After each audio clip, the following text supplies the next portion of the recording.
বন্ধুরা, আমাদের খুঁটিনাটি বিশ্লেষণ পাঠশালার আরো একটি নতুন ভিডিওতে আপনাকে স্বাগতম। আজকে আমরা উপমান এবং উপমিত কর্মধারয় সমাস চেনার নিয়ম দুইভাবে ব্যাখ্যা করব। আসুন, উপমান কর্মধারয় সমাস চেনার দুটি নিয়মের মধ্যে একটি হলো এখানে একটি পদ বিশেষ্য এবং অপরটি বিশেষণ হবে।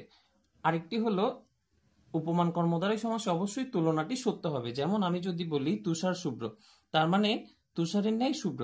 যেখানে তুষার এবং শুভ্র দুটোই কি সাদা, তার মানে তুলনাটি কি সঠিক। অন্যদিকে উপমিত কর্মধারয় সমাসে আমরা লক্ষ্য করতে পারি যে এখানে তুলনাটি সবসময় মিথ্যা হয়। যেমন সিংহ পুরুষ, এটি একটি উপমিত কর্মধারয় সমাস।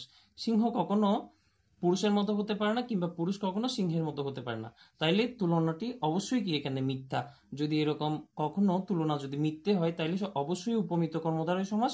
এবং আরেকটি বিষয় দিয়ে আমরা বুঝতে পারি সেখানে হলো উপমিত কর্মধারয় সমাসে অবশ্যই যে দুটি পদ আমরা ভাঙবো সেই পদের দুটি হবে বিশেষ্য পদ। যেমন সিংহ এবং পুরুষ দুটোই বিশেষ্য পদ। অন্যদিকে যেমন আমরা যদি দেখি তুষার শুভ্র, অর্থাৎ তুষারের ন্যায় শুভ্র, যেখানে তুষার হলো একটি বিশেষ্য পদ এবং শুভ্র মানে এখানে বিশেষণ পদ। অর্থাৎ এই সমাসটা আমরা দেখতে পাই বিশেষ্য এবং বিশেষণ পদের মিলিত একটি সমাস। অর্থাৎ আমরা এখন সংক্ষেপে বলতে পারি উপমান কর্মধারয় সমাসে অবশ্যই তুলনাটা সত্য হবে, উপমিত কর্মধারয় সমাসে তুলনাটা মিথ্যা হবে। আরেকটি চেনার উপায় হলো উপমান কর্মধারয় সমাসে একটি বিশেষ্য পদ এবং অপরটি বিশেষণ পদ হবে, কিন্তু উপমিত কর্মধারয় সমাসে উভয়ই হবে যে বিশেষ্য পদ।